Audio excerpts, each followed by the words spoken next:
Hello, welcome to my vlog in which I'll be discussing what I believe to be the most important codes and conventions for the horror genre. Now, before I begin, I'd like to give a brief overview on what codes and conventions are. Now, some people might have no idea on what that means, yet most of the population who has ever watched a film, documentary or TV series have all come across them. See, codes and conventions are broken down into two main elements, macro and micro, both of which are used in every show, film or series known to man. Things such as sound, camera work, lighting, editing as well as mise-en-scène are listed underneath micro, whereas the character types, narrative and all of the perceived things by the audience are known as macro. Each of these make up the codes and conventions, and throughout this vlog I will be giving my opinion on which of these helps to create the most successful horror film. So let's begin. Lighting is probably one of the most important micro elements in all of the filming industry. Used in all films time after time, everyone at some point has noticed a change in scenery when the atmosphere is suddenly affected by the change of light. However, let's talk about how the lighting within a horror can affect our subconsciousness, which in return suspends the audience disbelief. See, if we were to watch any given horror, at some point we are bound to see the antagonist lurk amongst the darkness. However, why is this so significant? Well, to begin with, we are humans, prone to avoid the darkness. Our minds are constantly perceiving objects and altering the way they look due to our imagination. Take this for an example. If you were to walk home later at night and you're consciously growing more and more concerned, you may have noticed a figure in the distance, yet you're not 100% sure if you're making it up. This then triggers a fear factor and you are reluctant to head in the same direction as the figure. Well, this is used within horror films. If the antagonist is seen to be lurking, the scene is most likely to be somewhat unclear due to the lack of lighting. This allows for our minds to wander, as we don't have a full depiction of the antagonist. The use of lighting only allows for a small percentage of the character to be revealed, leaving our minds to change how we really see them. This then makes the characters to appear ever more terrifying, making it uncomfortable to watch, yet this is only a consequence of the lighting effect. This is a minor example of what lighting can do within a horror film. In fact, there are tons of different ways lighting can affect the way we visualize characters, feel throughout the film, or even represent an emotion without telling us. Lighting is by far one of the most significant components needed to support an effective horror film. For all horror enthusiasts, sounds can either make or break a movie. There have been dozens of times where I've been in situations where I'm clinging to my sofa for dear life, terrified what is about to appear on screen. Yet this break from reality is rather short-lived, as I believe I will be encountering a creation beyond our imagination, capable of bursting one's eardrums with their infectious howl. However, this is all anticlimactic, as I was met with a disappointing entrance without a trace of sound. Some might disagree with me throughout this next section of the vlog, as they are biased in many ways. This is purely because of the success of the silent era. There was a point in time where horror films could build up tension without the use of sound. Still, if I was to show you a clip from the golden ages,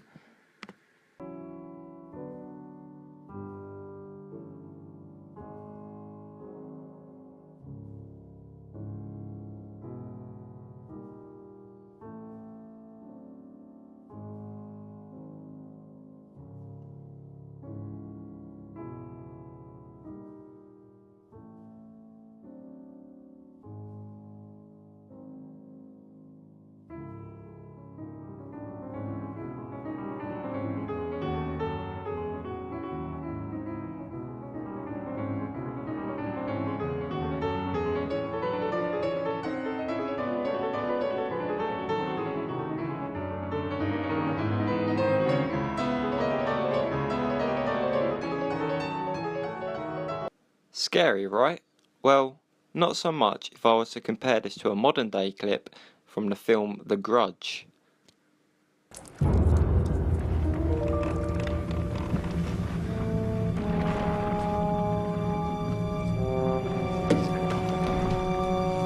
Kanna?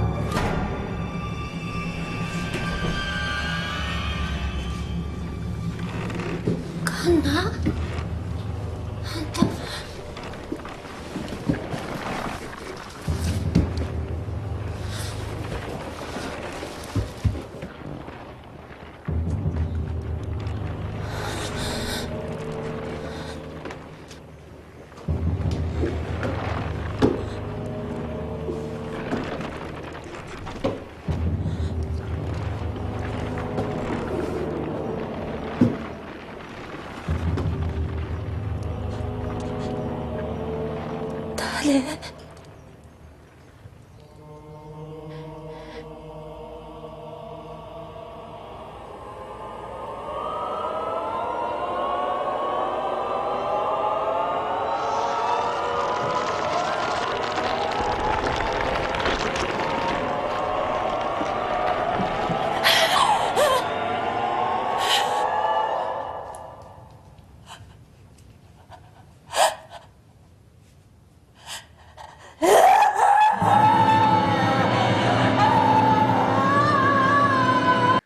Did you feel the difference? The use of non-diegetic sound increases the fear factor to the point where adrenaline shoots through the roof.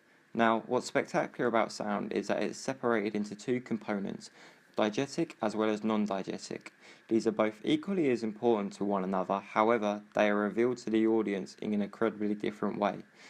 Diegetic sound is a series of noises created either by characters themselves or the objects within their world, all of which are intended to be heard by both us, the audience, and the people acting within the film. For instance, if you were to watch this cut from the film Scream,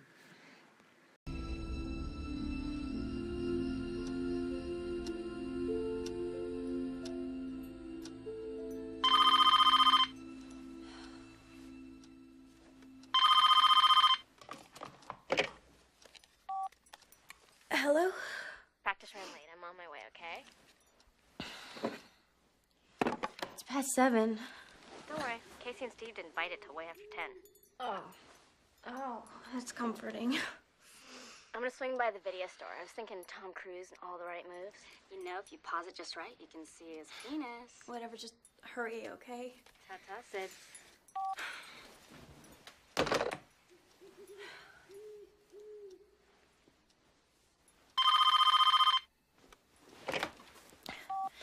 Tatum, just get in the car. Hello, Sydney. Hi. Who is this? You tell me. Well, I have no idea. Scary night, isn't it? With the murders and all, it's like right out of a horror movie or something. Randy, you gave yourself away. Are you calling from work? Because Tatum's on her way over. Do you like scary movies, Sydney? I like that thing you're doing with your voice, Randy. It's sexy. What's your favorite scary movie? Oh, come on. You know I don't watch that shit. Why not? Too scared? No, it's just what's the point? They're all the same. Some stupid killer stalking some big-breasted girl who can't act, who's always running up the stairs when she should be going out the front door. It's insulting. Are you alone in the house? Randy, that's so unoriginal. I'm disappointed in you. Maybe that's because I'm not Randy.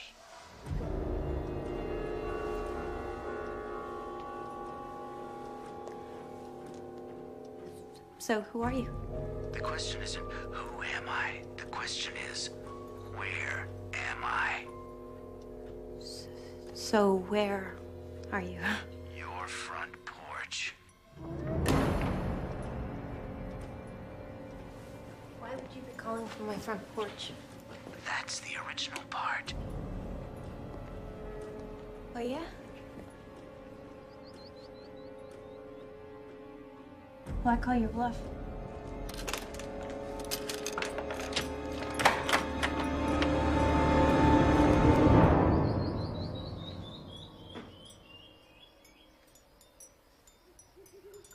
So where are you? Right here.